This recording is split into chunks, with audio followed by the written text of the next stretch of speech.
ताज्या घडामोडी पाहिजेत तर मग C24 या आपल्या YouTube चॅनलला लाईक करा, शेअर करा, सबस्क्राइब करा आणि बेल आयकॉनवरती क्लिक करायला अजिबात विसरू नका।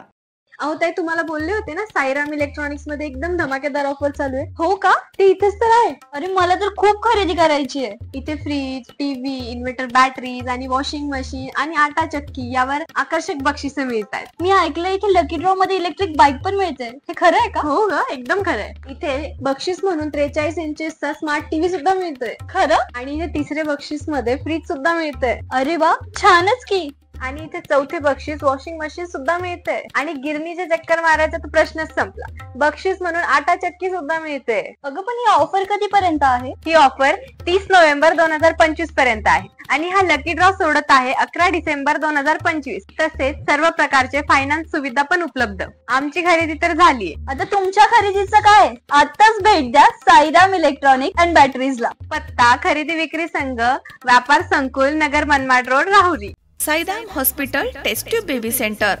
नमस्ते, मी डॉक्टर सोनाली माने, साईराम हॉस्पिटल राहुरी, मंदत्व तज्ज्ञ व एम्ब्रॉलॉजिस्ट तज्ज्ञ। आपल्या इथे IVF बद्दल अत्याधुनिक उपचार पद्धती उपलब्ध आहे।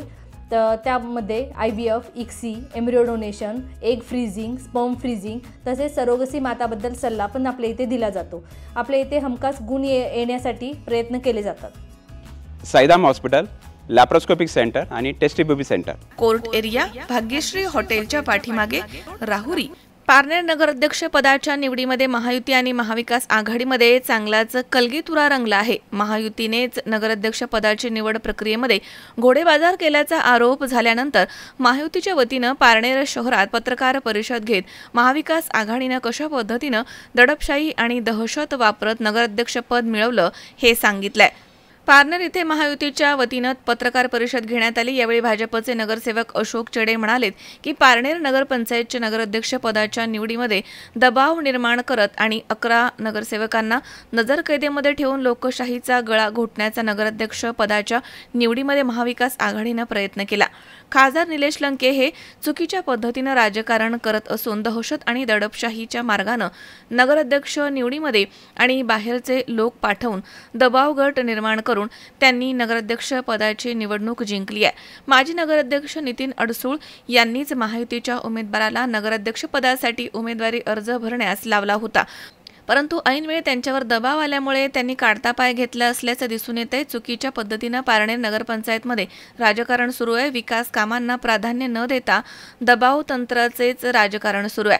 महायुतीनं घोडेबाजार केला हा आरोप अतिशय चुकीचा आहे। यामध्ये कोणत्याही प्रकारचं तथ्य नाही। 4 ते 5 नगरसेवक महायुतीसोबत येण्यास तयार होते, परंतु महाविकास आघाडीमधील वरिष्ठांनी त्यांच्यावर दबाव आणल्यामुळेच त्यांनी माघार घेतली आहे। अनेक लोक त्यांना निवडणूक मध्ये सहकार्य करण्यास तयार नव्हते, असं स्पष्ट मतच नगरसेवक अशोक चेडे, माजी नगराध्यक्ष विजूभाऊ औटी, नगरसेवक पैलवान युवराज पठारे, नवनाथ सोबले, चंद्रकांत चेडे, देवराम ठुबे, नंदू औटी, कांतीलाल ठाणगे यांनी पत्रकार परिषद घेऊन व्यक्त केलाय। पारनेर नगरपंचायतच्या नगराध्यक्षपदी खासदार निलेश लंके गटाच्या नगरसेविका डॉक्टर विद्या कावरे यांची नगराध्यक्षपदी निवड झाली। या निवडीनंतर पारनेर शहरामधील राजकारण चांगलंच तापलंय। महायुतीच्या वतीनं निवड प्रक्रियेवरती आक्षेप घेण्यात आलाय। सध्या पारनेर शहराच्या राजकारणावरनं सुरू असलेले आरोप प्रत्यारोप यामुळे पारनेर शहराचं राजकारण वेगळ्याच दिशेनं जात आहे।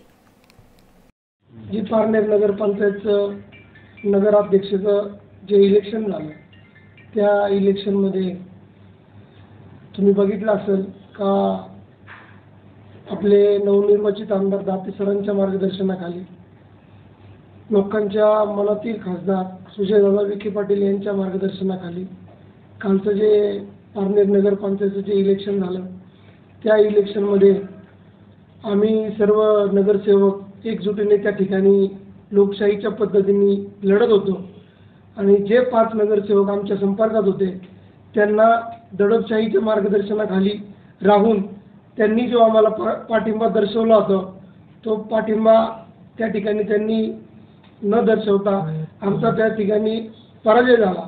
आम्हाला तो पराजय मान्य आहे, पण येणाऱ्या पुढच्या कालावधीमध्ये आम्ही प्रामाणिकपणे पारनेर शहरासाठी या आमच्या नेतृत्वाच्या मार्गदर्शनाखाली या ठिकाणी पारनेर शहरामध्ये काम करत राहू।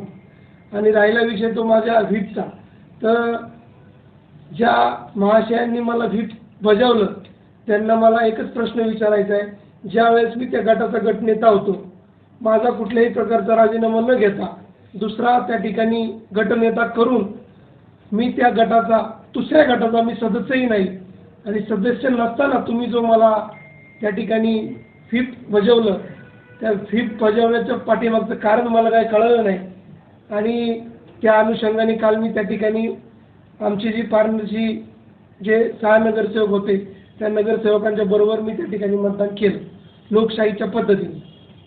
आता महायुतीचा प्रश्नच नाही आहे, महायुतीचा प्रश्न नाही आहे.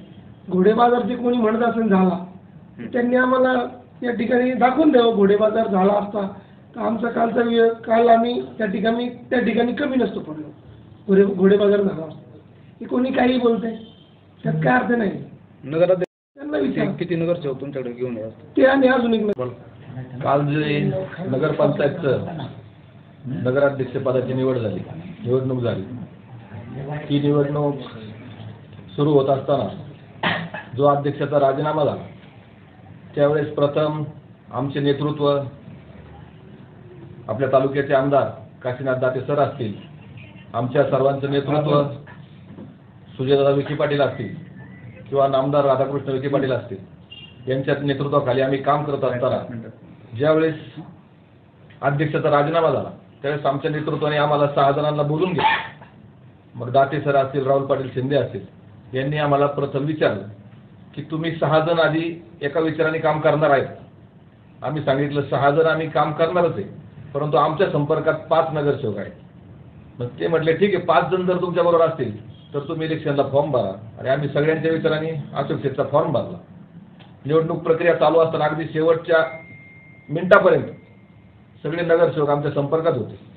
परंतु जे तुम्ही प्रश्न विचारले की घोडेबाजार वगैरे कालच्या पेपरला बातमी आली, तर ते घोडेबाजार आणि दडपशाही त्यांच्या बाजूने झाली. आमच्या बाजूने जर घोडेबाजार झाला असता तर आमचा पराभव होऊ द्या, पण किमान 5 पैकी 2, 1, 3 काहीतरी नगरसेवक आमच्या बरोबर आले असते. त्यामुळे घोडेबाजाराचा याच्यात कुठलाही विषय नाही.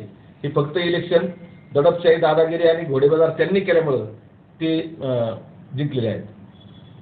राहिला प्रश्न गावचा, तर आम्ही सांगितल्याप्रमाणे आम्ही सगळे वेगळ्या विचाराचे माणसं आहोत. आम्ही 4 नगरसेवक शिवसेनेचे आहेत, 1 अशोक शेठ भाजपचे आहेत, विजयभाऊ राष्ट्रवादीचे आहेत.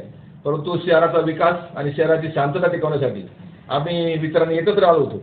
आणि या पुढच्या काळातही, तर राहिले 1 वर्षभर, या पुढच्या काळातही गावचा विकास करण्यासाठी आम्ही पूर्ण सगळे एका विचाराने पारनेरमध्ये शहराचं काम करू, एका विचाराने करू, अशी आपणास हे करतो, शब्द देतो. प्रक्रिया पार पडली बरोबर. तर यामध्ये माजी नगराध्यक्षांनी त्या ठिकाणी तुम्हाला आधी फॉर्म भरायला लावले किंवा नगरसेवक म्हणजे तुमच्या पाठीमागे उभे करण्यात त्यांनी ठरवलं होतं असं, पण त्यांनी नंतर युटर्न घेतला, त्याबद्दल काय म्हणतो? माजी नगराध्यक्ष हे वारंवार गेले राजीनाम्याचं नाट्य 3-4 महिन्यापासून चाललेलं आहे. ते आमच्या सर्वांच्या संपर्कात होते. राजीनामा दिला तरी आम्ही 2 नगरसेवक तुमच्याबरोबर पाठवू. अगदी शेवटचा आता ज्या दिवशी राजीनामा झाला त्याच्या आदल्या दिवशी सुद्धा अशोक शेठचं त्यांचं बोलणं झालं होतं की मी राजीनामा देणार आहे, तुम्ही तुमच्या पद्धतीत तयारीला लागा. परंतु त्यांनी ते दिलेला शब्द कुठलाही शेवटपर्यंत पाळला नाही.